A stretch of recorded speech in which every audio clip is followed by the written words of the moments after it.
We're online. Yeah. Is it time yet? Yeah, it is, that clock's. Okay. All right, it being 6:50 and a quorum being present, we'll call this meeting to order. First thing on the agenda is we'll introduce guest here, Tom Pizarkowitz. Yes. I got that close. You guys appreciate Good it. job, actually, yeah. Where do you prefer I stand? Right up there. Okay. Fine. Well, thank you. As mentioned, I'm Tom Pizarkowitz. I'm with LJ Hart & Company, and we serve as the district's underwriter for lease financings. We have historically, and that's what we're going to talk about tonight. We have posted in the paper what is called a hearing notice to the taxpayers because a lease financing by itself does not require voter approval, but this gives them the opportunity to ask any questions, voice concern or support for the financing. So that's what I have in front of you is a sample repayment plan, loose pages with paperclip on it. The first document labeled Schedule 3. This is a sample repayment plan for, up in the heading, $1,745,000 lease financing over 10 years. And if you look at the second column from the left-hand side, we would begin principal payments in 2024 after your current lease is paid off, and we'll get into that momentarily. And it goes out to 2032. Just to the right of that, the coupon, the average interest rate we're saying is 2.5%. It's actually lower than that. We'd sell these at a small premium. It's hard to find investors to buy something less than 1%. So they'll actually pay you more money up front to get that 2.5% interest rate. And I'll pull this all together momentarily. And on the far right-hand side are the total fiscal year payments, about $220,000 a year. Down under yield statistics, the average coupon, 2.5, and then further on down, bond yield for arbitrage purposes, 0.979%. That's the effective interest rate after we factor in the premium that the investor pays up front. Okay. Now this is subject to change. We don't have investors lined up just yet, but what we're seeking tonight is what is called a parameters resolution. It would authorize board president, superintendent, and LJ Hart to lock in the financing once the investors are in place, as long as we're within certain parameters, and that's part of the resolution. We're actually saying as long as the bond yield for arbitrage purposes does not exceed 1.25%, then we can lock it in. But certainly at any point, if the committee's not comfortable, we'll just bring it back to the full board for approval. Or does it show 1.25? That's going to be within the resolution. I don't have an actual schedule showing that. So on the next page, the pricing summary, and this reflects the premium. So on the fourth column from the left-hand side, the yield we're thinking is going to range from about 0.65 to 1.25. So explain that further. If I take that first row, the certificates maturing in 2024, coupon 2.5 to yield 0.65. We would sell 175,000 of certificates that year. The investor would pay 102.176%. So on the far right-hand side, they would pay 178,808 to get that 175,000 of principal. So the remainder, what they pay above face value, is what you keep. So on the far right-hand side, if I sum that up, and under bid information down below, we sell $1,745,000. The re-offering premium from investors of $31,127.80. Okay. Now let's go back up to that row I was on. That price column just to the right of that is yield to maturity. So what this is saying is the investor's coupon, their interest payment every 6 months is based on 2.5%. If we call the bonds, these certificates, which they will be callable April 15, 2023. Okay, we have real short call feature. We'll use potentially the ESSER's money that's gonna come in to pay these off. If you pay off the investors early, and that particular investor, their rate of return will be 0.65. If you're not able to pay them off early, the yield to maturity is their rate of return. So the first investor would be 1.483%. Okay?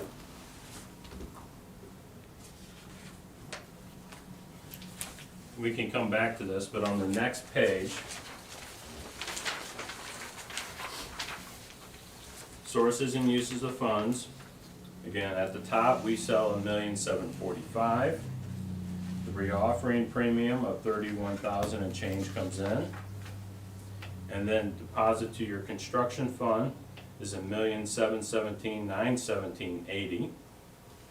And then a breakdown of the total cost of issuance, $6,500 for special tax counsel, $2,500 for the official statement, that's a prospectus that goes to the investors describing the financing. Registrar paying agent, setup fee of $1,500, and this is the only reoccurring fee, annual fee of $1,800, and you're presently paying that on your certificates. The underwriting fees of $31,410, that's the pool of money we use to sell the certificates. The rating agency fee of $12,500 to S&P. You currently have a rating of A, and a lease is always one notch below the district's rating, so it'll be an A, probably an A minus. Side note, need to schedule a conference call next week, maybe Tuesday, Wednesday, or Thursday with S&P, and they'll evaluate your financials, and essentially that fee pays for itself because it helps lower your interest rate. The underwriting expenses of $3,300 to trade these in the open market, and then to record all the legal documents of $500.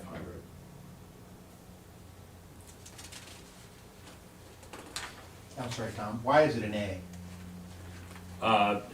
Just based on your overall, your reserves, the management of the district, your local economy, and that's the number one factor right there. Is it a recent evaluation? Is that a recent assessment? They do a surveillance every 2 to 3 years, so I'm not quite So sure it's where they are. Not far out, Yeah, anyway, okay. exactly. All right, thank you. And most districts your size are in that A category, and that's considered investment grade.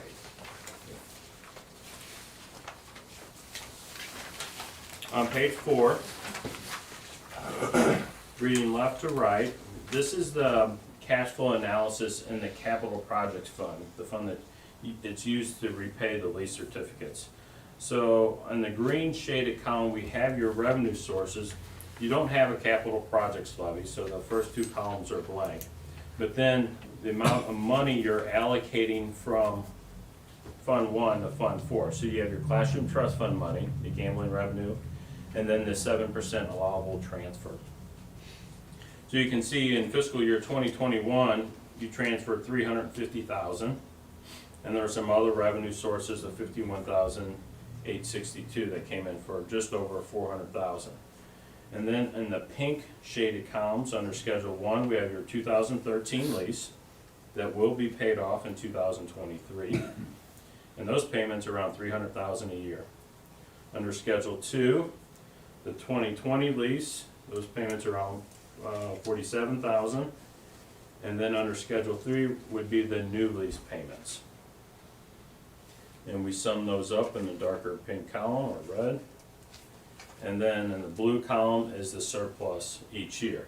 So essentially for our purposes right now, we're just showing in the green column enough money to cover the lease payments.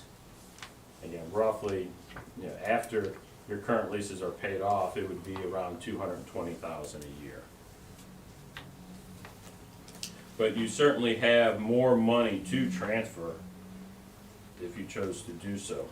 I mean, your classroom trust fund money is around, $395,000? It's up to 400. 400 now, and legally you could transfer up to 600,000 from Fund 1 to Fund 4, so $1 million you could, but that's, for covering the leases, you don't need that much. And so then if you pay this lease off with the ESSER funds, that's what we demonstrate on page 5.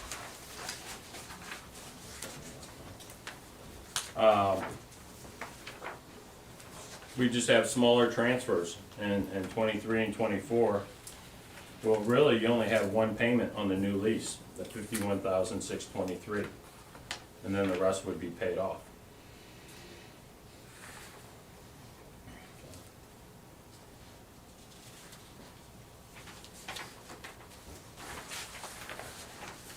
Last but not least, this is assuming we get the ESSER funds, which the only thing holding this up right now is the legislator, so let's pull that together. A sample construction draw, we don't know the timeline for when you're gonna need the money and when DESI's gonna reimburse you. But essentially, from left to right, we're just assuming you have monthly draws of $142,951. We don't have any fees coming out of that. And then in the orange column, third column from the right, we start out with $1,717,000 of funding, but then you subtract out your construction draws. But that balance doesn't drop because we're assuming there's a 2-month lag and then DESI's gonna reimburse you for those expenditures. Now, again, this is completely hypothetical. There could be longer delays. It could be more rapid than that. But essentially what we're saying is when you get down to March of 2023, you're gonna have essentially enough money to just pay the lease off. It's $27,000 short, and that's because of the difference between cost of issuance and the premium that's generated. Hey Tom, could I stop you right there Sure. just for a minute? We might go ahead and just call the regular meeting to order, and I'll just run through the consent agenda, and then we'll come back and pick up Tom, if that's okay. Okay, Okay, so if you wanna go ahead and do that. all right, we'll call the regular meeting to order now, quorum being present. Do we need to introduce our guest? Sure. Uh, Just gonna do that. You guys want to introduce yourselves? I'm Jeff Lovett. Jeff? Jeff Cunningham. Jeff, two Jeffs here, right? There you Then we, I think we know the rest of them. Frequent flyers here. So, we'll go on to the consent agenda. Any changes to the consent agenda? Well, I need to have a couple of substitutes that I need to add for approval. Kayera Cornelison, that's Kayera, Cornelison, Cornelsin. And Christy Kessel, it's Kristie, Kessel, Kessel. And then I also have no need for an executive session, so we can remove that from the agenda. All right. Any other questions? Okay, the motion would be in order to approve the items on the consent So agenda. do we need to approve the agenda first? Or not? With the changes, I think we guess need to we approve do. the agenda first. Okay, motion to approve the agenda is changed. Second. Motion by Brett Colley, second by Adam Webb. Throwing you off your game, dude. All in favor? Aye. All opposed? All right, now we'll move on to the consent agenda. Motion be in order to approve the consent agenda. So Motion by Second. Matt, second by Scott. You gotta get it Bill bedded. All in favor? Aye. Right. All right, So now if we want to hold Now- off on the administrative Yeah. reports and then go back to Mr. Pizarkowitz, that'd be great. that's what we'll do. Tom? Meanwhile, back on page 6. Yeah, back to page 6. So this is just an attempt to try to illustrate that although you'll be spending out of your construction fund, the lease money, subsequently, or maybe a month or two late, you'll be getting reimbursed by DESI throughout the process. Do you have a time, do you know the timeline by chance on the project? HVAC? Well, they're starting to order equipment now. Okay, Obviously, it's not in yet, and, yeah, but once this gets approved, then it'll start moving forward a little more quickly. I would imagine we'll start seeing equipment on site here within the next couple of months. okay. So they'll probably plan on starting this spring, spring to late spring to be done maybe a year from now. Okay, So it should be finished by the time that we can call this. So. I see. So your spending may be more rapid, hence the reason, the benefit of having the lease to make sure the funding's there as you need it. I know that was a lot of information on the numbers, anything I need to go back through? So regardless, you just divided the construction costs up, but it's however much we need that month Sure. to make the payment. And then we apply for the reimbursement through ESSER 3. And do those funds get deposited, where do those funds get deposited? Okay, they will, first of all, UMB will be holding this, correct? You'll be bank out of UMB Kansas holds City. the lease proceeds, yes. Right, and so we will submit a bill to them monthly. They will pay the contractor that bill. Once we do that, then we will submit a reimbursement request through DESI for that amount. And as Tom said, it's like a 2-month lag, so it's gonna take 2 months to kind of get our money back. Once we get that, it'll be deposited into Fund 4. And I've already shared with Jamie, that money sits there and we do not spend it. Okay, so it sits there and just aggregates in Fund Yes. 4 until the end of the project? Yes. And then we turn around and pay off the project. So we just hang on to the money, basically. So we can't start paying that money back? Yeah, before save a that. little on interest. Well, I would have to check on that. I'm not, the project isn't complete, so I don't know. So you can, so the first interest payment would be on October 15th, 22. You're using, there's no reason why you can't use that money to make a lease payment. I'm trying to make sure I'm going through. Well, the only amount of Rules money, here. the only amount that we're gonna be out anyway is gonna be the 51,622. Correct. Right. Yeah, And so we would not wanna pay any more than that, right? correct. Right. Yeah, and you can't, I was gonna say, you can only use it as the payments come up, but once we get to April 2023, then they become callable and you can pay them all off. You can't pay principal ahead of 2023. That's what I wanted to Because know. it hasn't been called yet.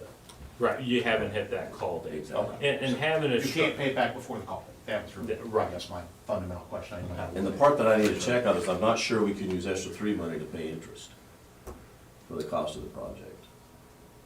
That would be, I don't think we, I I'm bet not you sure we can. can. I bet you can't. 'Cause really yeah, just don't I mean, start- I I guess think that's it's, gonna have to come out of Just our don't start till funds. after the. yeah, it's all payment one on pool of the money. next quarter. Correct. But, yeah, you're probably right. And there is some uncertainty about what you can and can't do. Right. But the one footnote we had, assuming it goes according to plan, you're only out, as you mentioned, the 51,622 in interest expense.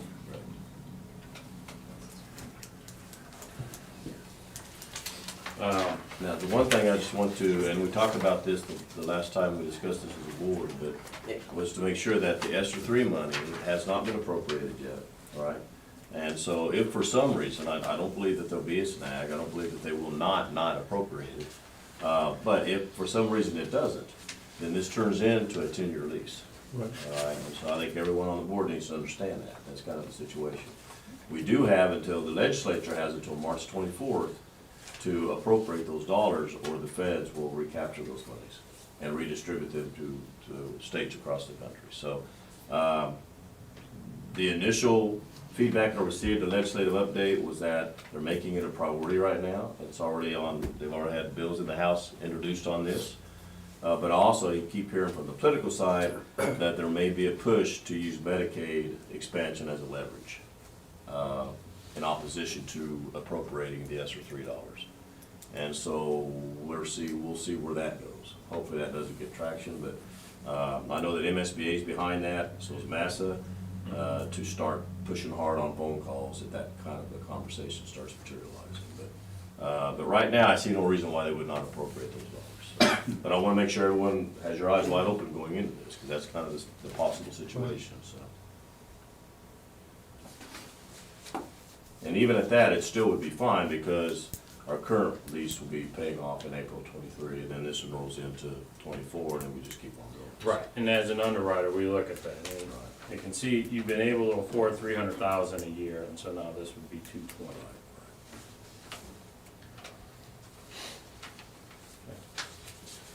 So the 51,000, that's what's gonna cost us for a year. So it's costing us to Right. borrow money. And if we go the lease thing, then it costs us 276,000. We go through the 10 years, right? It'll be that much a year. I mean, if you look at the far right on the fiscal total, if we end up doing a 10-year lease, and the extra money is. Put it right here, total interest if we went 10 years. Yeah, that's what I'm looking at, for 10 years. Oh, yeah, if we paid it off over 10 years, correct. 276. Right, if we just pay it off early in April 23, it's gonna cost us 51,000. That's the minimum. Correct. This is just allowing us to stay current with our bills.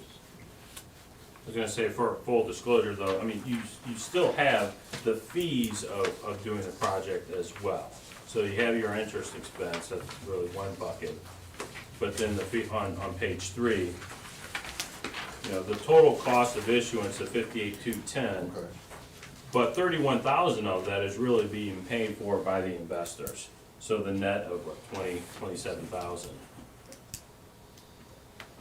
Plus, if you wanna look at it, all-inclusive cost, 27 plus the 51, 52.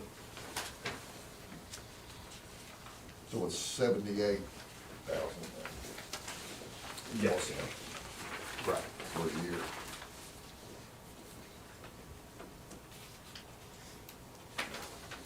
Bill, I don't know if we'll do it now or when we go to vote on it, can you clarify exactly what we are voting on? Okay, what we're voting on this evening, and Tom kind of alluded to it as well, if the board approves this resolution, it will authorize myself and the board president and LJ Hart to work together and to lock in an interest rate without having to come back to the board again. Otherwise, we'd have to come back to the board again in February. And times of kind of, or we would have to have a special board meeting. So as a board, we've already decided this is what we're gonna do, this vote here is what.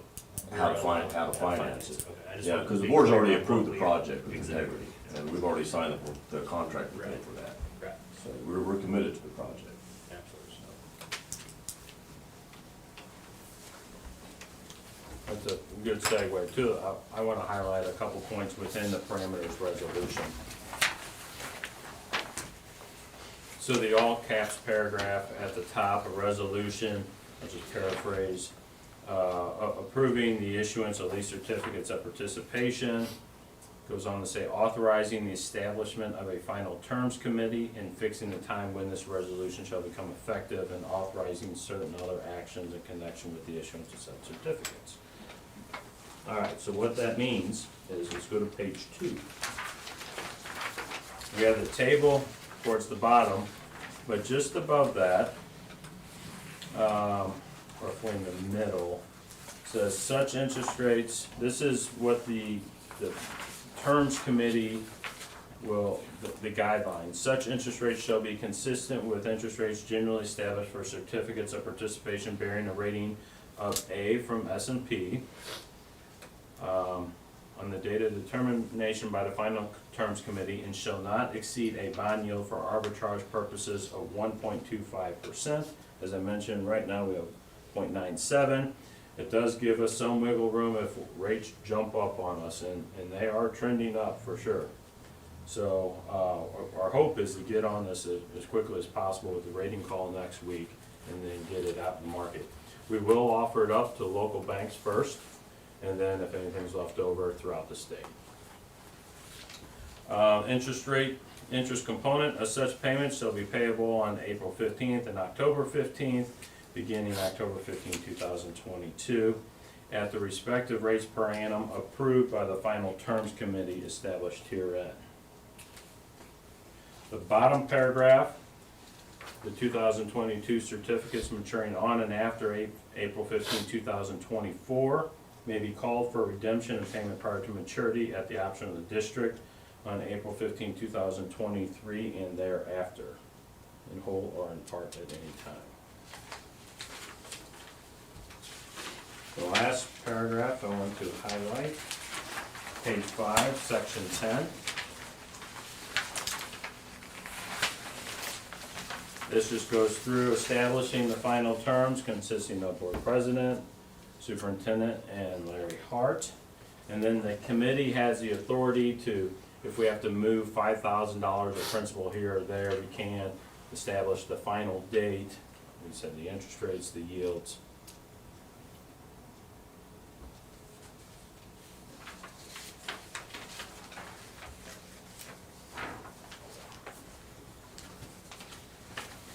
And the last document is the underwriting agreement with LJ Hart and Company.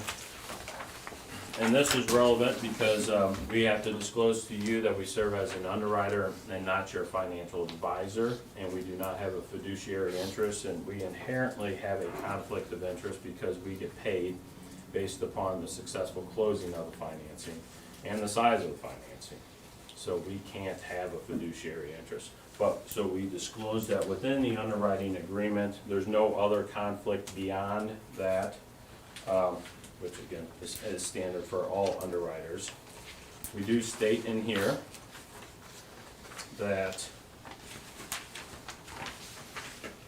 on paragraph 10, page 3,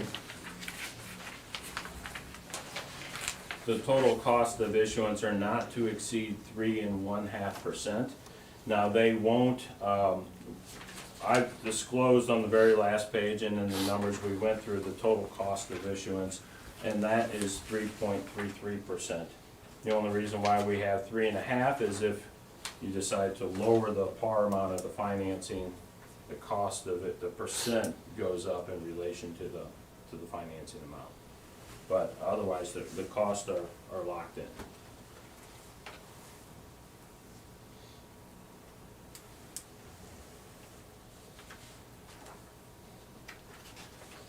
And this, the underwriting agreement is really, it's part of the resolution, so it's just one motion.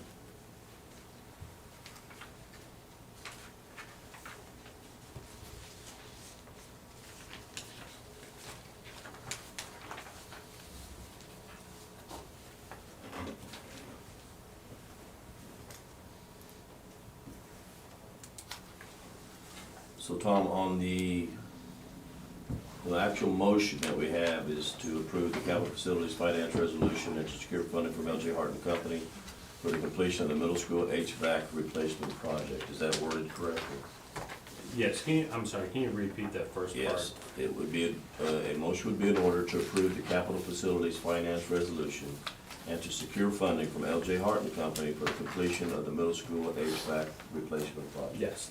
Will that suffice? Yes.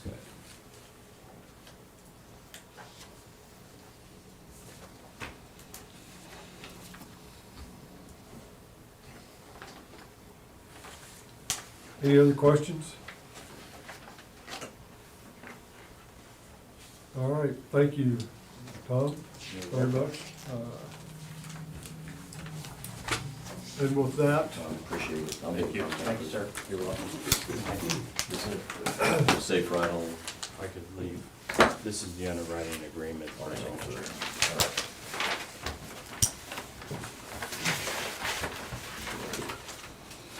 and with that, we'll move on to Thank you, sir. administrators' reports. Who wants to go first? I just assumed it would be high school, but we can go a different order. Shaking things up already. We can go wild and go elementary first if you want to. Let's do that. All right. Yeah. All right.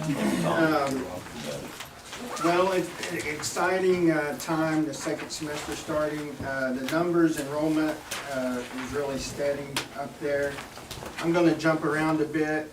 I'm going to start with staff member of the month, and in January it was motivated.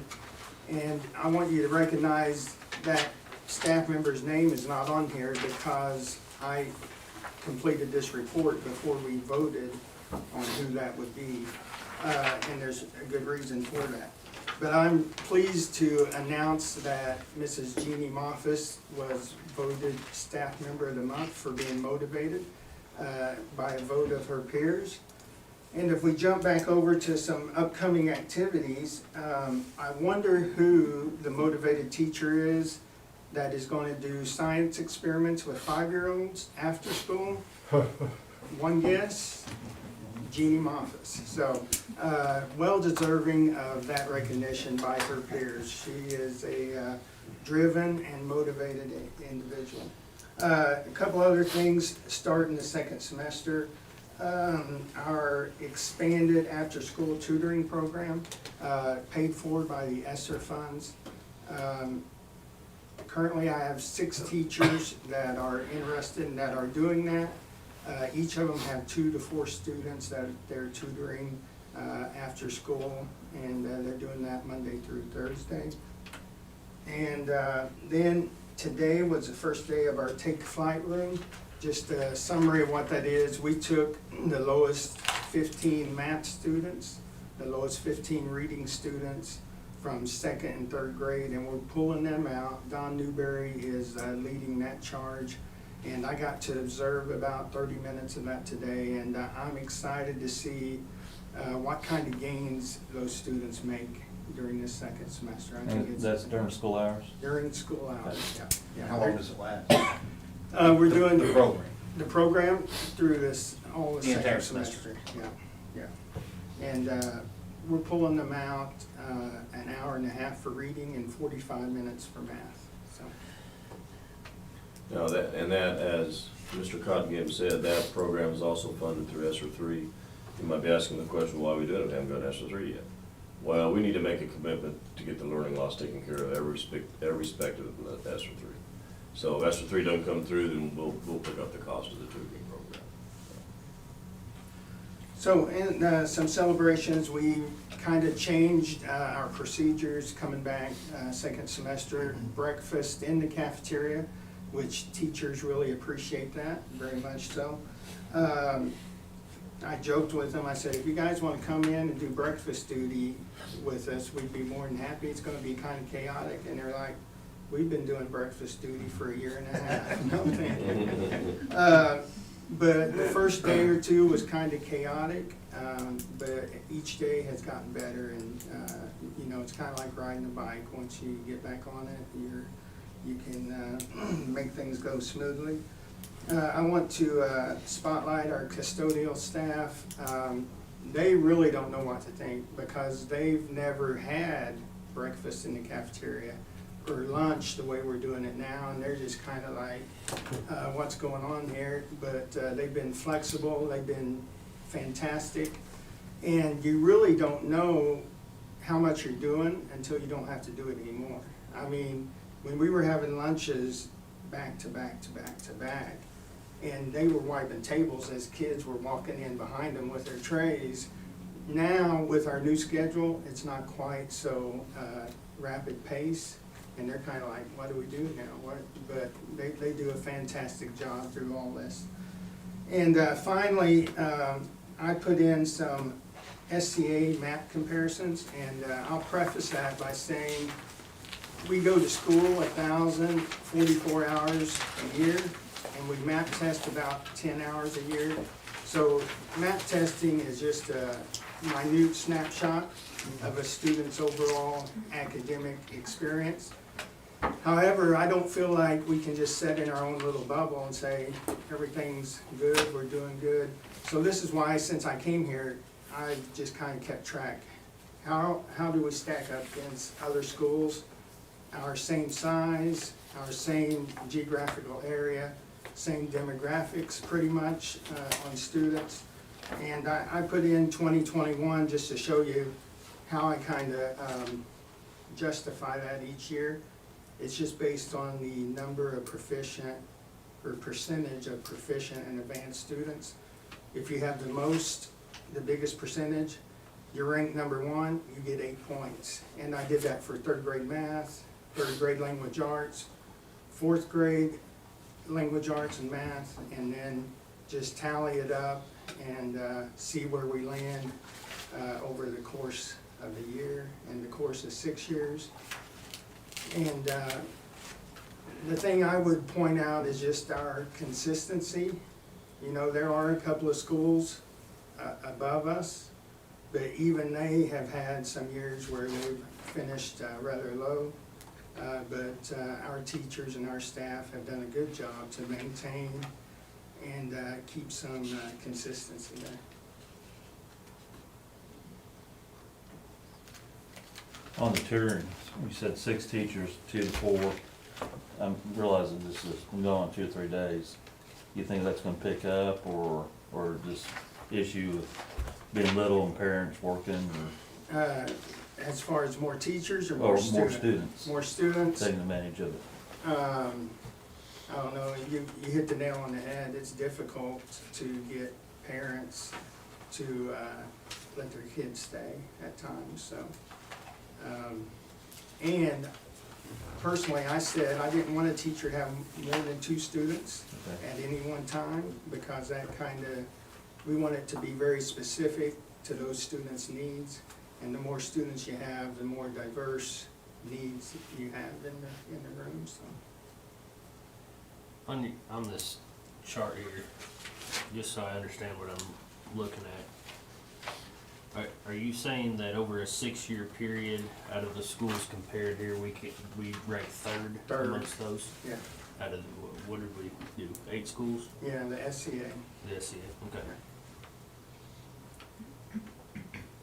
Now, understand that percentage is not very good on proficient advanced, and I don't know where that What lies. percentage is not very? Well, the number, I mean, you're talking The page in front of that. 30, 40%. Mhm. I mean, you know, come on, that's Okay. really failing, but compared to, Right, but I think Everyone when we else. looked at the map testing numbers last time, we compared the state average. average, and we were Yeah. above in the state Yeah, average, and they were yeah. coming in third, and they're, Yeah, you know, so, I mean, I think But- that says a lot for what the numbers are. I mean, obviously, we have room to improve and Yeah, things that we yeah. can do better, but personally, as a classroom teacher, my goal, it may have been a little optimistic, was 80%. I really felt like before I moved on to something else, I wanted them to be proficient at 80% of my students, you know, so, but, yeah, I have some philosophies there, but we'll save that for another day. this is good information, thank you. Yeah.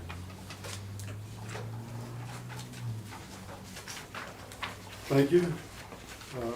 Middle school, Dr. Stinson? Well, Marty is technically next in the lineup here.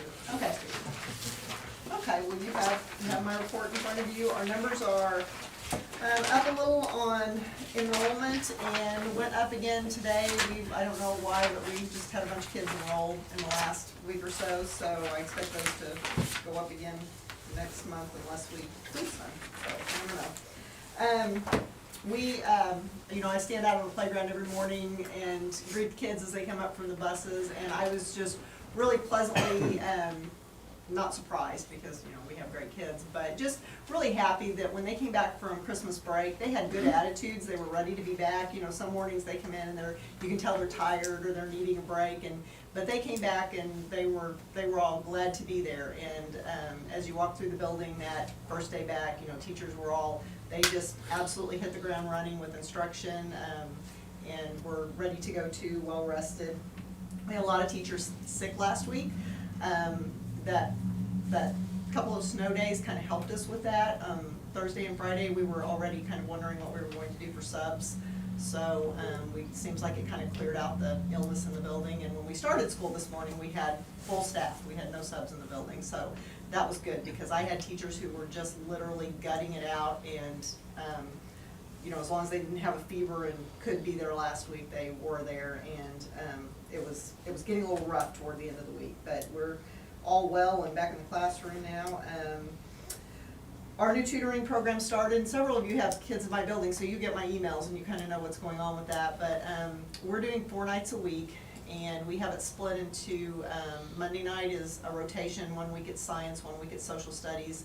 Tuesday and Thursday nights are both math lab nights because that is our subject that we feel like if kids are going to seek out help or if they need some support, math is it.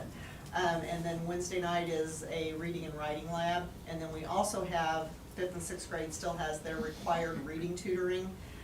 That's required by a Senate bill that's been around for a while. And then, we still have individual teachers doing tutoring. We have a lot of kids in our building after school. It started out a little bit slow last week. In our 7th and 8th grade, science and social studies numbers, I won't tell you they've been good because they haven't. So we may look at that and see, do we need to do some combining there? Right now, we have them split into 5th and 6th grade session and a 7th and 8th grade session. And it's almost like teachers are teaching another class. They have an activity that's interesting, engaging, but it's also tied to our curriculum. And so we've had really good attendance in our 5th and 6th grade, 7th and 8th grade, not so much. Most of my kids in my building ride the bus, and they're old enough to stay by themselves when they get home if they need to. So 7th and 8th graders in particular, they have to really want to stay, and that just doesn't always happen. So we don't have any sports going on right now, so I was hoping that that would kind of help our numbers, but we're just going to keep track of our numbers and keep looking. Our math numbers have been high for both 7th and 8th grade and 5th and 6th grade. So we're just going to keep looking at our numbers, and we'll make adjustments to that program as we need to. But the teachers are really doing a good job, planning some activities that they think students will enjoy while tying it back to curriculum, because the whole point of it is to increase that academic achievement, whether it's math scores or iReady scores or whatever it needs to be. So we've got our 22-23 schedule in place, and Mrs. Barker and the middle school special ed staff were kind enough to run a practice run. They went ahead and scheduled all of the 5 through 8 middle school students for next year. They found some glitches in it that we could go ahead and correct before we tried to schedule the rest of the building, and we had to move some people around. Our big change to that is we changed our plan times. We had common plan times for grade levels. We have switched those, and now they are for vertical teams. So all the math teachers have plan time together, all the social studies teachers, all the special ed teachers. It's more in line, it's kind of like what the high school does, and I will tell you from both personal experience and from what I know about the research, that's what we need to do to improve instruction. Those subject area teachers need time, more time than we have built into our calendars, without me pulling them out of the classroom, which is what we're doing too much of right now. But we have to do some curriculum work if we want to see your scores go up and your instruction improve. So that's what we're doing. I will not tell you they're all happy about it. Some of them are thrilled. Some of them have come to me and said, oh, really excited about that. Others are not. Some of us don't like change as much as others. And some of us see the big picture of where we're going more than others do. So I'll tell you that they're not all thrilled about that. It also means that right now, like each grade level teacher, they teach an elective during the day, and your elective is usually your grade level. If I teach 7th grade, I have a 7th grade elective. And that's no longer possible because of the switch in the schedule. So they will be teaching one elective, 1 hour a day outside of their grade level, and they're not all thrilled about that either. Some of them, again, are though. Some of them are, good chance to get to know some other students, and maybe it's the grade level below you, so you'll get to know them ahead of time. Maybe it's kids you had last year, and you get to revisit them and, continue to build those relationships. But again, it's what we need to do for our instruction in our building. And Dr. Spencer, you had mentioned some are not thrilled with that. What's the reasoning for not being thrilled with that? They want to teach kids they're familiar with? We sometimes do, but then others are like, well, I have these kids in my regular class, I have them in my elective class, and then I may have them again for advisory, and after having them 3 times a day, that's not always a good thing. So some of them are happier about it than others. Others are more, they're only comfortable in their grade level, but we're the middle school. We're not the elementary school where you teach a grade level. We're more like the high school where our electives at the high school were 9-12. I taught 9-12 mix. All of my electives had freshmen through seniors in there, and it was fine. But I think change is scary, and not knowing. If I've only taught 5th grade, the whole time I've been here, then the thought of maybe, having 7th graders is a little bit scary. 7th graders are scary for a lot of people, but they're the same kids, and that's what I tell them. They're the same kids you had 2 years ago. You've already got that relationship built with them. It's going to be fine. They remember you, and they have good thoughts about you, because our 5th graders come in loving us. Sometimes by the time they get in seventh grade, they don't love anybody anymore in our building, so. It's just a stage thing. Each distinct grade in our building has such a distinct developmental personality, and Mac knows that, he's been there. And there is a huge difference between our fifth graders and our eighth graders. Yeah. So, but you know, we're middle school teachers. We're not elementary teachers. I didn't sign up to teach sixth grade, I signed up to teach in the middle school, and there's no certification issues with that. I've already checked with Coach Wagner, so we're good there. But it's another one of those, you can't make everybody happy. I think after a year of it, they'll see that it's fine, and it will be fine, so. We did manage to build into where, so that those grade level teachers have some time together every week. We, of course, Mrs. Cottingham and I do all 4 lunch shifts every day. We do lunch supervision, and we ask one grade level teacher from each grade to come in with us and kind of help us with that every day, so that we have 3 people in there, because we have up to 100 kids in there at a time. And next year, we've got it worked out. We moved some people around, and Mrs. Henry said, I'll do lunch duty for 2 of those shifts. And we have it so that the grade level teachers do not have lunch duty next year, and they can meet during that time. That's 20 minutes, and it's not a huge amount of time, but you know, if you need to have a quick meeting, you can do that. And of course, they have mornings. I keep the students on the playground when it's not cold, like today. Of course, we're not on the playground, but I keep them on the playground for 20 minutes in the morning. So they have some time during the day to get together if they need to. So our big curriculum work right now, math teachers, and we're pulling them out for this because it's work that has to be done, and it's going to take several hours to do it. But we're building a scope and sequence chart. We have some holes in our math curriculum, and it's after talking to Mr. Wagner, after talking to my teachers, after visiting with some elementary people who know what's going on in the elementary, we have the issue that we don't know how long to spend on each unit sometimes.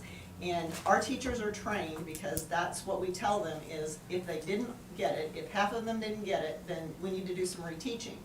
But if you're reteaching and spending another 2 weeks on that same skill, something drops off at the end of the year that you didn't get to. And we can't keep doing that, because that's where we are dropping the ball on some of our big fundamental skills, that then the next year they start where they need to start, and they don't have that skill. You don't go back and say, oh, the grade before me didn't teach that, so I'm going to pick that up. So the scope and sequence chart will take care of that. And what it will do is, it's just kind of like a year-long calendar, and you take your grade level math standards, and this needs to be done in every area. Most curricula has it built into it, but you figure out how long you need to teach it and in what order it needs to be taught. And in math, both of those things are important. And that way, we don't end up with getting to the end of the year and oops, didn't get to geometry, hope they get it next year, because that's what has been happening with us. So we're going to fix that in our building. And If you back up a little bit, aren't you still behind in a sense? what do you mean? If you need to take more time on a unit, isn't that needing up time at the end as well? I don't know that I know what you're asking there, and we've talked about that. So what if, what if my scope and sequence says, okay, I get 3 weeks to teach this skill, and at the end of 3 weeks, they're not ready to move on. That's where the consultant that I have coming in to work with them on this, she's teaching them, one of the things that they're working on is, so you have to move on to the next thing, but how do you spiral back and pick up those, maybe 20% of your kids who didn't get that skill? So while you take the whole group of them onto that next skill, but then you've got to loop back for part of them, and that's what she's working on them with, is how do you do that without slowing the whole class down? Right. Because we can't take the whole class forward if only 80% of them have it, but we can't hold 80% of them back to remediate that 20%. We've got to do both, and that's hard when you have 48 minutes and 25 kids. So that's why I have the math consultant coming in and working with them, because she can help them with that better than anybody. She's got the experience to do it. So, but that's what we're working on in math, is our scope and sequence, and we're hoping that that's going to. My teachers are really excited about that. My math teachers are really excited about that, because they feel that will really help them to make sure they stay on track with what they're supposed to be doing. So. Any questions about any of that? I'd be glad to answer. Thank you. Marty? All right. Well, of note, math and writing labs, much like the other two buildings, we have lots of tutoring going on, homework lab, credit recovery, individual tutoring, lots of opportunities for students after school. And then I was gonna mention also, just kind of echoing what Bobby already mentioned about our SCA scores and how the EOCs, much like the map, we didn't place any lower than third in any of our 4 tested categories as far as the other 8 schools in the SCA. So we want to be the top, but consistency has been good, and that's where we've been at for the last several years. So while we obviously want our scores to be top notch, we are still hitting the high mark in the SCA, so we're proud of that. We're starting a rhythm program, and that's a computer program that Officer Moore and Andrew Corson and I have been working on quite a bit, and it addresses students' mental health. And I think 7th and 8th grade is gonna do that as well, but it's a program that students at the beginning of the day will log into a Chromebook. It takes 2 to 3 minutes. It'll ask them a series of a few questions that they answer, mostly with emojis, and just kind of how are you feeling today? Do you feel ready to learn? Everything go okay at home? Just some basic questions that then gets shot straight to the teacher. And so you can get a snapshot, while you're taking attendance, you can get a snapshot of how your students are doing mentally. And as a teacher, and at first glance, when Glenn went to a conference that this was demonstrated and was talking to me about it, I thought, that's cute, emojis. But the more I thought about it, the more I thought what a game changer this can be for our teachers. Because as a teacher, if you tell me that, if I know Tommy had a rough morning, he's going through some drama at home. In fact, if I do this for several days, I can see that, Mondays are always bad for Tommy, and he didn't have his homework, or he's not performing very well today. Then as a teacher, then I can work to meet Tommy where he's at, and we can work through some strategies to help him out. And so as a teacher, that's a huge advantage, to just kind of get a little snapshot of where our kids are at mentally, and kind of what's going on in their lives. And on the other end of the spectrum, if a student's really dealing with some stuff, there's spots for them to type some things in, and we can get them the more critical help that they need. And as you know, that's a big thing right now in our schools. One more thing that society has kind of placed in the public school realm and said, help with this. And this program hopefully can help us, help our kids more battle some of these things that they have going on mentally. So we're excited about that. That's a chance for our teachers to really, we want to teach them academically, but it's hard to teach them academically if they've got a bunch of junk going on at home that they're bringing into the classroom. So hopefully that'll help us to cut through that a little bit and help our kids out. We're hoping to start that in February. Do you feel that we guys have enough funding for this stuff, or as a board, do we need to do more? Or Not at the moment, but as the mental health side of things is going to become, I feel like, more and more of a responsibility of the public schools, and you would like to think our government would see that and appropriate some monies for that.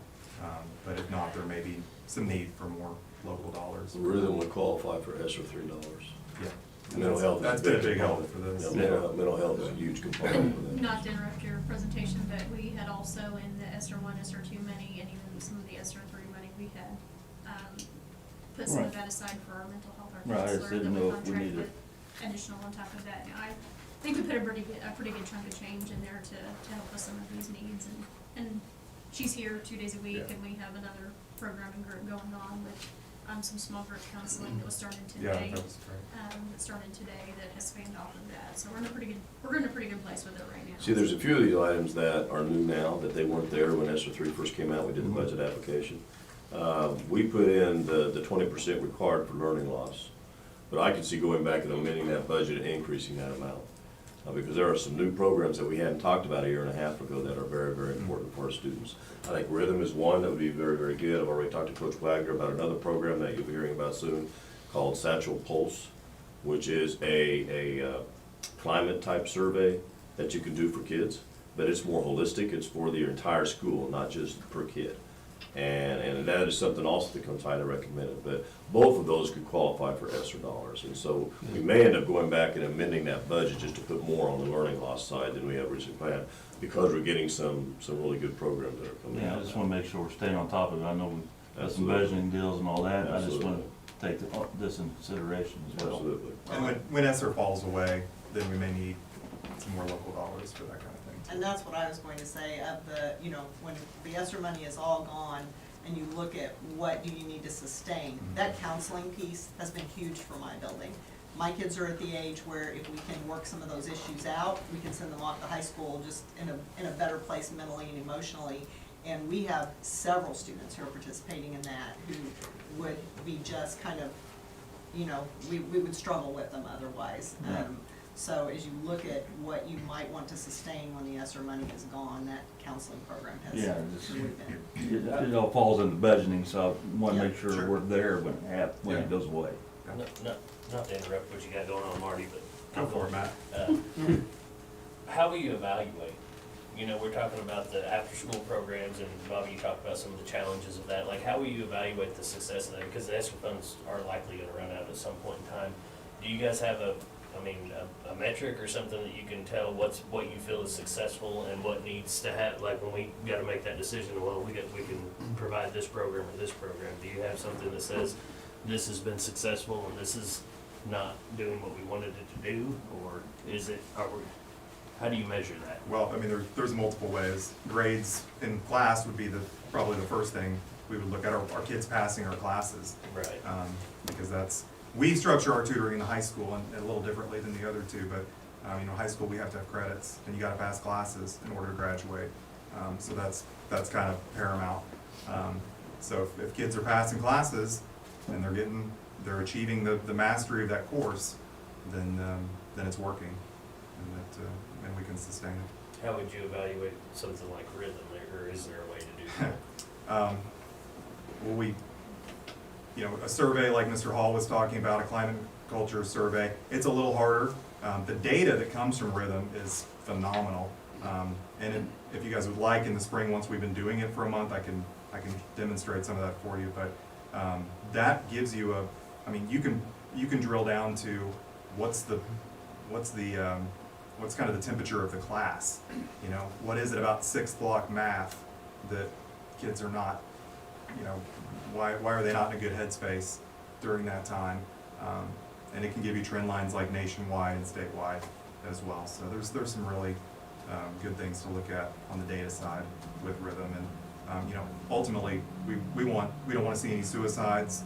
We don't want to see any hospitalizations. Sure. You know, that's the kind of that's the big data that we're looking at. And it seems to me, and I don't know as much about rhythm or the satchel pulse that Mr. Wagner's promoting, but it seems to me one is more process oriented. So I think rhythm is much more day to day. It is giving the teachers a tool and our counselors a tool to kind of see where any individual student is at any given time or over a period of time. Whereas the culture survey that Coach Wagner is moving forward with is really taking a snapshot of your entire building. Just to tell you, okay, where are we at? You know, we may do it 2 or 3 times a year. Where are we at in August compared to where we are in December and where we are and then we may want to do some building-wide initiatives to work with that.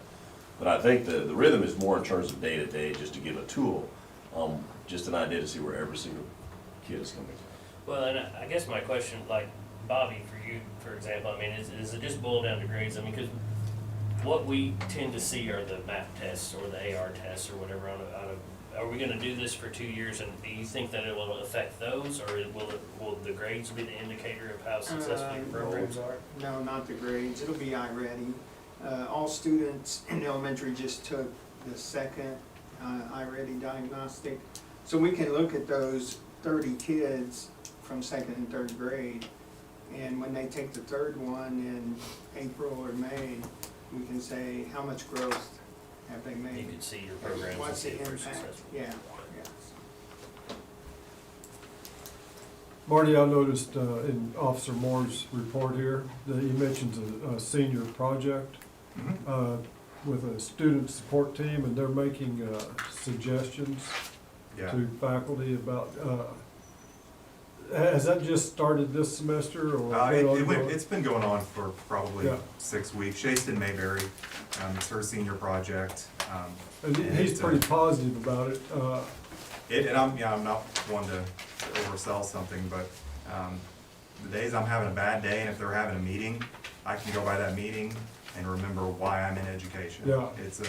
It's a really neat thing. She's got about, and her and Officer Moore worked together and intentionally chose students from all demographics in the high school. And there's about 10 or 12 students in there just having conversation about how do we help our peers with all that they're going through. And then they take that, they give it to Officer Moore, and he kind of facilitates that back to the staff. And that's been really cool to see the students take ownership of helping their fellow peers. Pretty cool. Yeah. Yeah, that's good. So I threw you way off. All right, No, yeah. Go ahead. Back to the script. The fun stuff, basketball. The girls are 9-3. They took 3rd place in Mountain Grove over the break, and they're at Salem tonight. And I'm getting updates from Robert James. They were down at one point like 19-2, 16-3, and they have come back and they lead 36-31 with a minute left. So it's a big win for the Lady Bears. They've got Ava on Thursday, and those 2 games they're playing this week will go a long way for the SCA championship. So hopefully they can hang on, but they're having a really good season. The boys are 7-3, got a big win over Hartville on Friday night, and Coach Colley and I were talking, I think it's the first time in 11 years that we've beaten Hartville. And that was a lot of fun. We had a really good atmosphere, and you got your money's worth if you went to that game on Friday night. I'm not gonna talk about referees. But no, You're they putting did a not. good word out for the referees. And the boys, They had everybody screaming at them. yeah, they took a lot of Kept it abuse even on then, Friday from both sides. Any referee would have It was, got that. unbiased from both sides. The boys are at Greenwood tomorrow, another state-ranked team, and then they're back home against Thayer on Friday, which is the #1 team in Class 3. So that'll be a big game if you want to go to that. Hoop Queen, we moved to February 11th. Girls basketball had a conflict with our previous date, so we bumped that back to the 11th. That's against Kabul, so mark that on your calendars. FBLA, Future Business Leaders of America, are taking their state tests this week, and that kind of starting to lead us into the spring season where all of our extracurricular groups, really FFA and FCCLA, they'll all start being in their state competitions, and I'll give you updates as we go on that.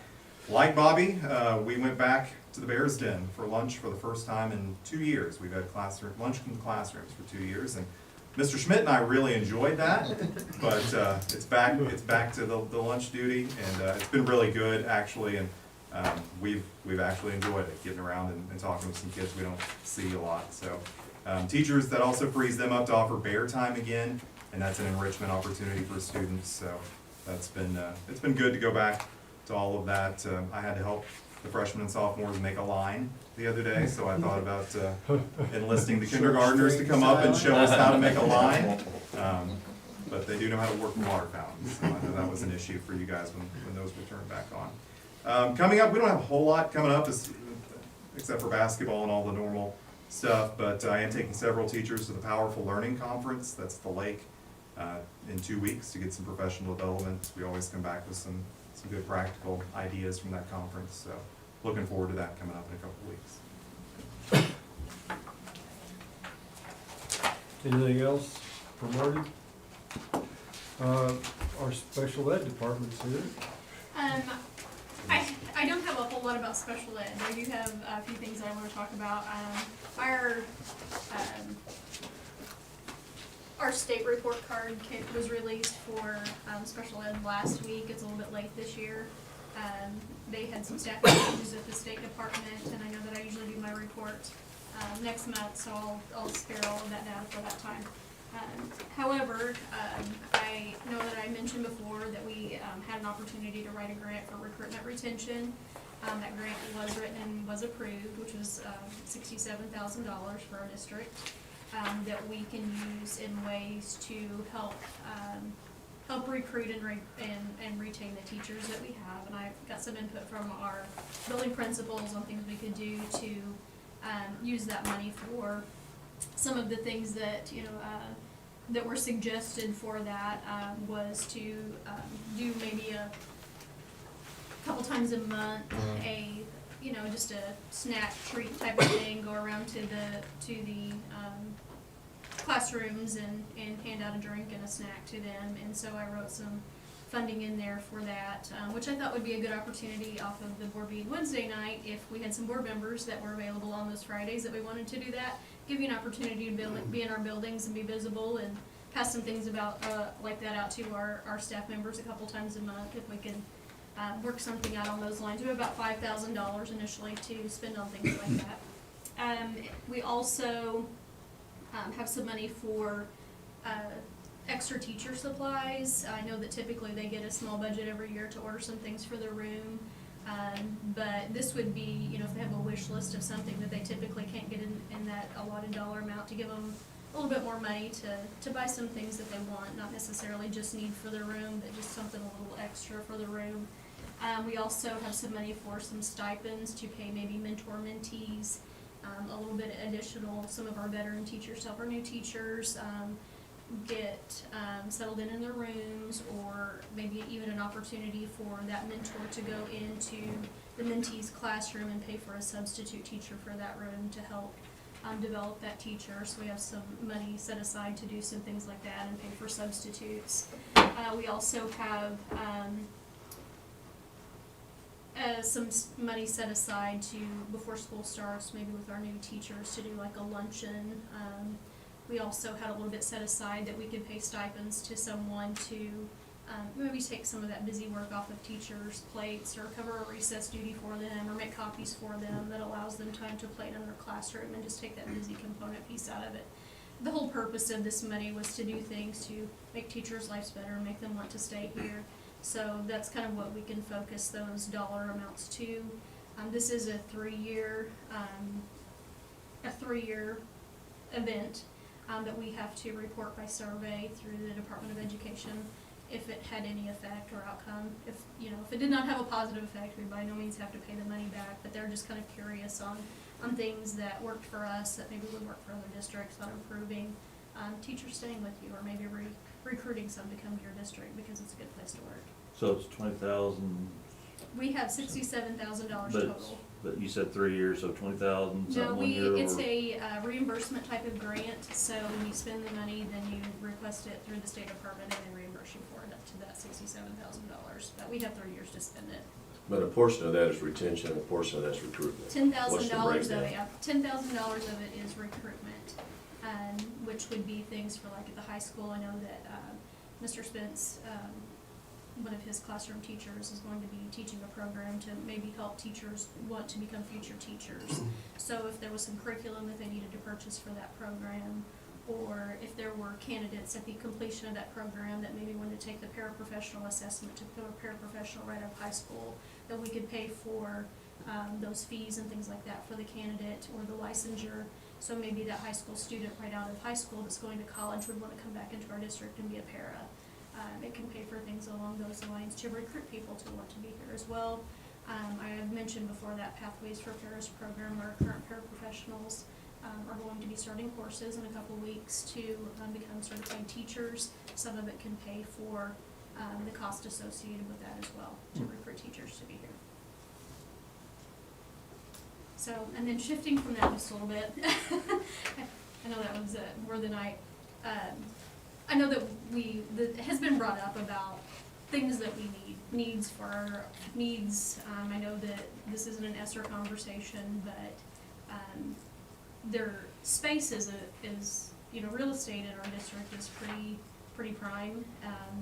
And I would say that if special ed had any need, and this had been something that had been specifically asked of me, but just know that I feel like the weight room is a priority, and don't get me wrong by saying this, but I do feel like real estate in other areas is pretty prime too. I have, especially in the middle school, we know all how tiny that is. I have a couple of classrooms, we have up to 17 students that are teaching in spaces that are smaller than a closet, because there's just not space. And if I could say that I had a need, it would be space or classroom space for our students to be able to learn in a more comfortable environment. And I just didn't know if you all were aware Up in of an the issue. the third level, Yes. that there's- one you have 17 students in, you can stand there and touch the walls like this, any direction. You And know, we that's- actually have 2 grade levels like that. Our 6th grade room, we're actually going to have to move ISS to another little bitty room upstairs next year, because we'll have to have the room where we currently do ISS to accommodate 6th grade special ed. But yeah, we're out of room in our building. We have not one extra cubby hole of space. You know, of course, we have an office and a janitor's closet in the boys' bathroom. That's where Mrs. Cottingham works. And we're out of room. Yeah, I imagine it's hard to teach 17 kids in 10 by 10 It rooms. is, but you know, of course, you have a para and a teacher, and they split them, and we're working on getting some space for that split part of them. But also, you know, and it sounds like, well, we just shove special ed in the worst places that we have, but those teachers push in most of the day, so they're actually only in their classrooms usually a couple of hours a day. So that is why, you know, it's hard to justify, okay, well, we'll put, you know, we don't have any regular, you know, I can't put an English class in that amount of space, obviously, but that is why they do tend to get the smaller classrooms, is because they're usually only in there, and they do have the smallest numbers. So we don't mean to mistreat our special ed teachers, but man, do they need some bigger and better spaces to work. And I know that the trailers are an issue too. And that's all we have. All right, thank you. Thank you guys, you guys are doing good. All right, I guess we're ready to move on to review of safe return to school. Yes. And first of all, I just want to start the conversation by saying, and we have Michelle with us again tonight. Michelle Ferguson, Ashley Force is with us. But I can't say enough, it's been going on 2 years that these ladies have been dealing with this issue on the front line. And I'm here to say that they are the ones that single-handedly have kind of kept us moving forward. Because from the very beginning, when we had to deal with, without anybody even knowing what COVID was, all through that first year, we tried to get it back and then do the contact tracing and all that, they've always been first contact with the health department, established that close relationship with them, working closely with me in terms of moving the district forward, and that's not an easy task. So I just want to say, you know, Michelle, Ashley, and Stephanie in your office, thank you for everything that you do, because there's no way we would be where we are right now without what you've done in the last 2 years, so thank you for that. Amen to that. Now, within your booklet, you have a few revisions, there's not very many, but a few revisions to the safe return plan. They start on page 8, and they're just on 8 and 9. I think maybe the way to start, Michelle, why don't you tell us a little bit about how today went? Yeah, let's talk about today. Today, and it wasn't just us, I think it was pretty much our whole area, has been hit kind of hard. Springfield started out there, and I think it's just moving this way, so we did have several positive cases today. Right now, we have 4, after starting tomorrow, we will have 4 positive students out, 4 staff out, 4 testing positive, 1 staff on quarantine as a close contact to a household member, and 15 students as close contacts to a household member. And are you seeing, in the close contacts you're seeing are all household contacts, correct? Yeah, we're not. We're not I'm doing making- contact tracing. No, I'm making those phone calls. so Correct, that as we parents- talked about last month, to give the parents a courtesy call as to, you might want to keep an eye on your son and your daughter because they were close to a positive case. Yes.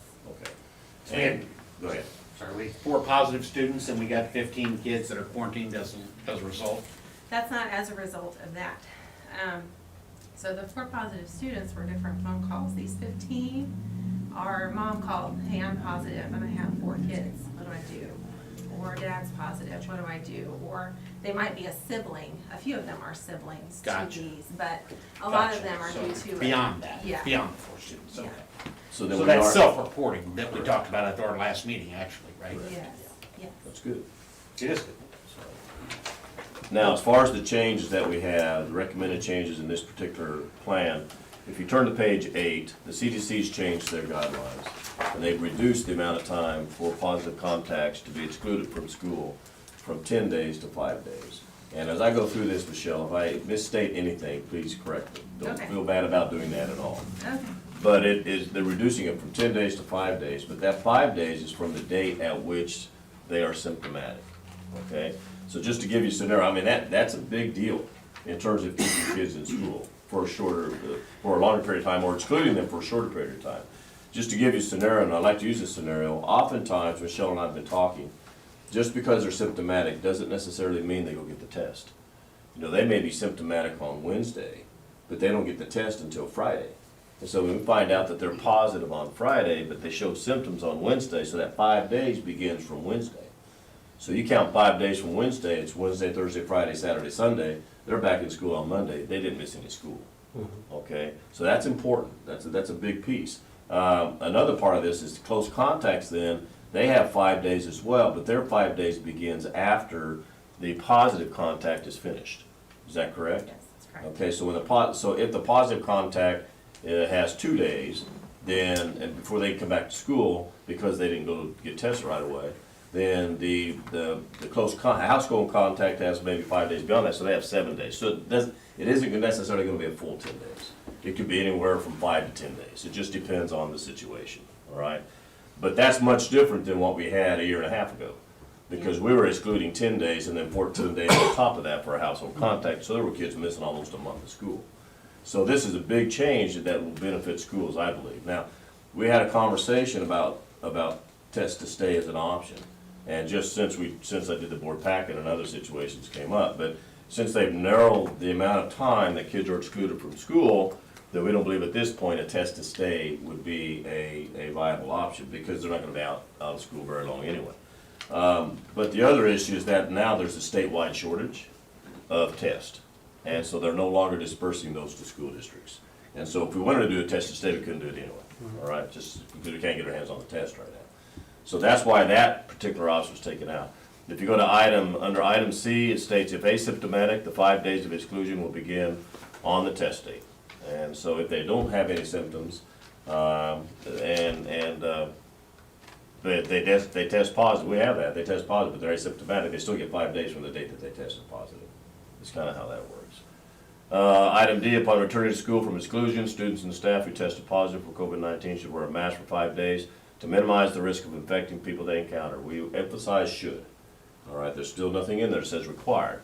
But the communication from the nurse's office is going to be, you really should be wearing a mask, because just because of the exposure situation that's possible.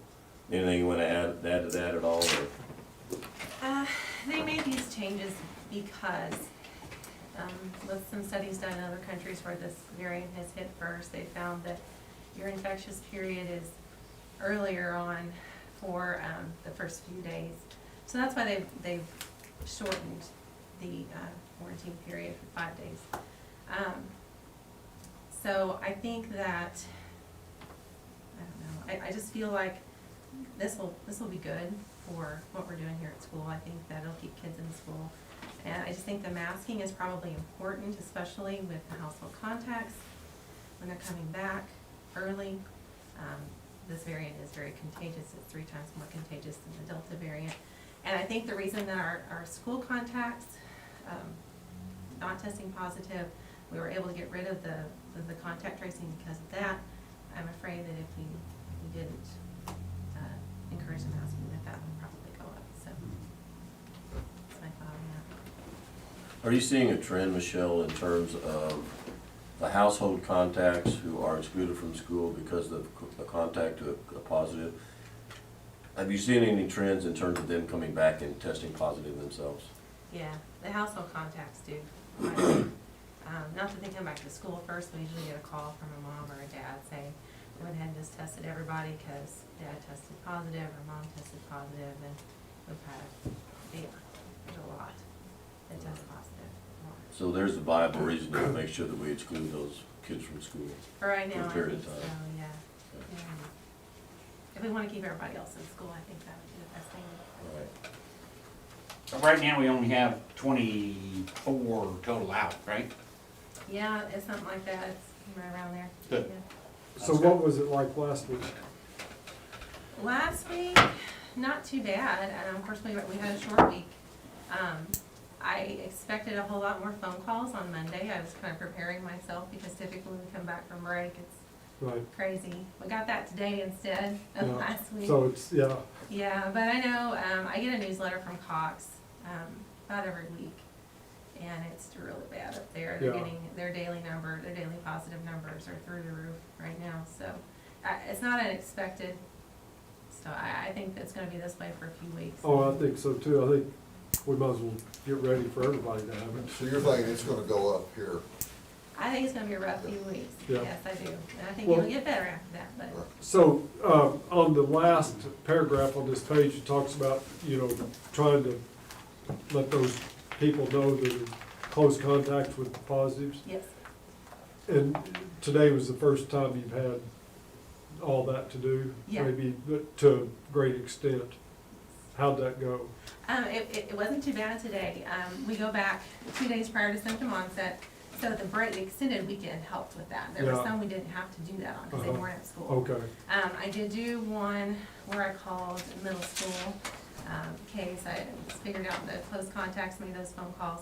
There was one kiddo, mom's like, oh, she's not feeling good today. And so she got tested and she was positive. So it did help that we made that phone call. I don't know that she would have gotten tested otherwise. right. Yeah. So you think whenever maybe we have an increase in cases, that contact tracing is gonna be more of a problem? You guys are busy enough the way it is. Well, we were doing it before. It was busy, some days more than others. We would have weeks where you just go home and I'm Yeah. not sure what happened that day. But, it comes in spurts. So I think that if you hang in there for a couple of weeks, and then you'll see a decrease and Yeah. get ready for the next one, I guess. Do you recall what our top number was for absentees for positives and quarantines in the district? 120 something. I was gonna say it was in the hundreds, wasn't it? Yeah, Oh, yeah, yeah, when we were yeah. doing it for school contacts, yeah, I mean, there was just scrolling down my page to get down to the bottom, and now, at least I don't have to scroll, I can see them all on the computer screen. And that's So far. awesome, yeah. At one point in time, Dean, I think we hit a high of about 150 Yeah. at one time, It seemed which to was be like staff it and was- students. Yeah, and we're at 24 right now. But imagine if we were doing the full-blown contact tracing, that 17 would probably be much more. Yeah, You and know I what I think, mean? yes, and I think that's one of the reasons that for the household contacts right now, and with and I've been talking to everyone I talk to, I'm encouraging, when you come back to school, if we're doing this 5-day deal, you should wear a mask. We're not gonna, I don't have mask police, I can't go around doing that. But I think if we're going to keep our cases down and keep the majority of our kids in school, that we need to try and do that. At Do we least. have adequate masks to give students? Yeah, I've got boxes. Cases and cases and cases and cases. Lots of them, yeah. Making sure. They've been using them all the bus. And hand sanitizer. On page 9, the second bullet down, unvaccinated household members of a positive case for those not up to date on vaccination, regardless of whether the positive case is student or not, will be excluded from school. The fourth bullet down then, the duration of the exclusion from school for household contacts will be determined by the school nurse on a case-by-case basis. Upon returning to school, household contacts should wear a mask for 5 days to minimize the risk of exposing other students and staff. And then the next bullet down, we just changed it from 10 days to 5 days in line with the CDC guidelines. The next one, MSHA, we had that in there originally, but that just changed today, as a matter of fact. MSHA blasted out a new guidance today, so they are now in line with CDC, all right? Prior to that, they're at 10 days, okay? And so it seemed odd that we would have a student who could be back in 5 days, but if it's a student athlete, they could come back to school, but they just couldn't participate for another 5 days. Well, Mission met today and they aligned theirs in line with CDC, so it's no longer necessary that we have that particular clause in there. The reason we put it in there is because their guidelines are different than what we had. And so now their guidelines are the same as what we had. So we can, if you approve these revisions, it should be without that. So we're gonna strike that Yes. paragraph altogether? Yes. What's the definition of up to date on vaccinations? That just changed as well. That was part of the updates over, actually, things changed, I think, 3 different times over Christmas break. The vaccination being one of the last ones. So what they have seen is the longer you are out from your second dose, or if you're Johnson & Johnson, your first dose, they tend to be less effective. So in order for you to be up to date now, if you are 18 years or older, actually, Friday they changed it from 12 to 17. That was 2 different changes in the same week. You have to be boosted. So on the household contacts, are you verifying boosted? They have to be boosted, yes. Right. If they are more than 6 months out. So say, you know, a lot of them may not be eligible yet. And if they're still within that 6 months, since they're the second shot, they are considered up to date. If they are past that 6 months, they are not. They would have to quarantine unless they are boosted. Now Johnson & Johnson's a little different. It's 2 months past that shot. So Didn't they just change the boosting rule to 5 months? that's for 12 to 17 only. Okay. Yeah, and I don't know why there's a month difference like that. I haven't been able to find an answer from that, why they're 5 and everybody else. But that's our group, right? Yeah, I don't know. I haven't found that answer yet, but that, like I said, that just changed. Well, I didn't ask it to make sense, I was just. I don't know the reason behind it. Yeah. And I believe those are the only revisions that we have for the plan for this month. Till next month.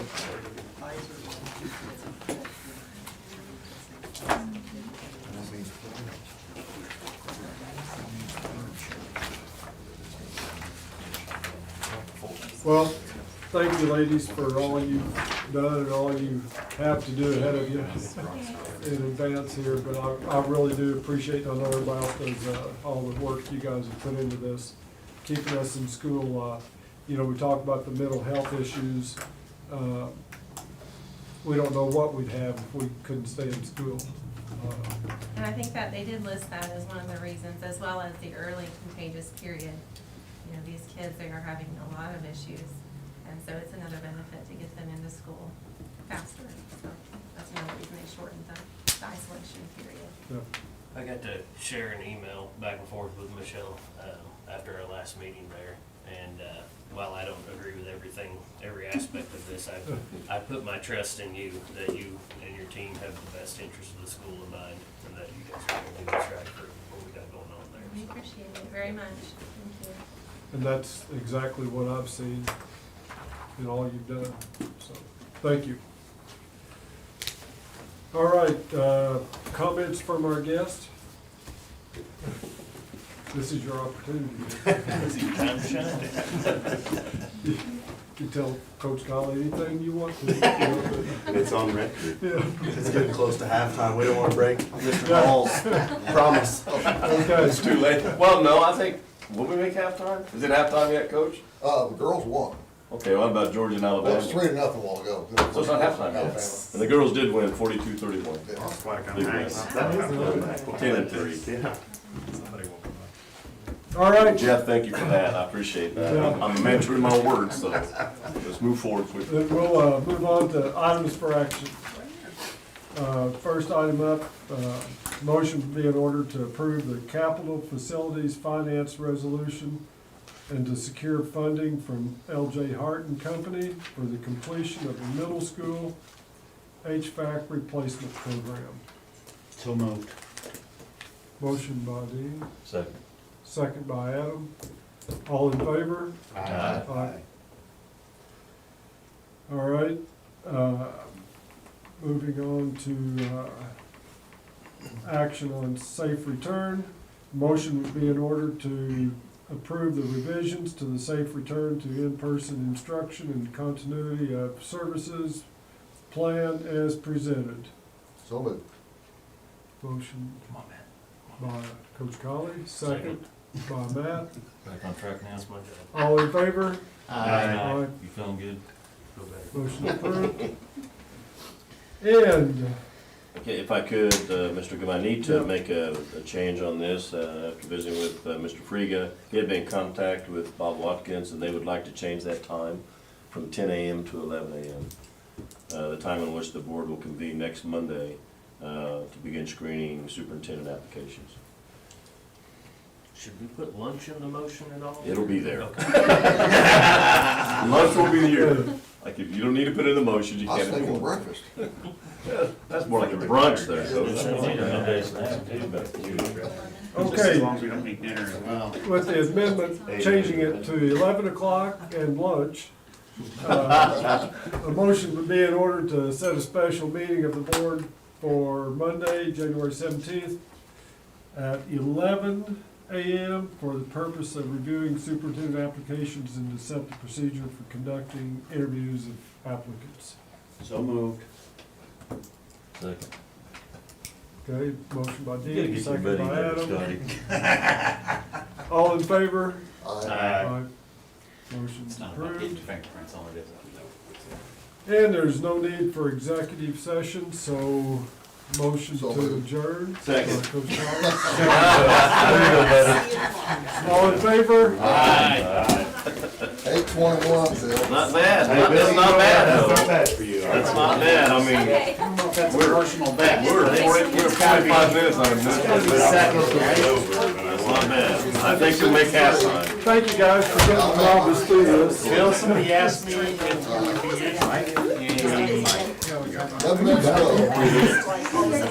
I didn't want to. I know, I did that today too, but I can't believe it's already almost 2:20. It's always an adventure. It is an adventure.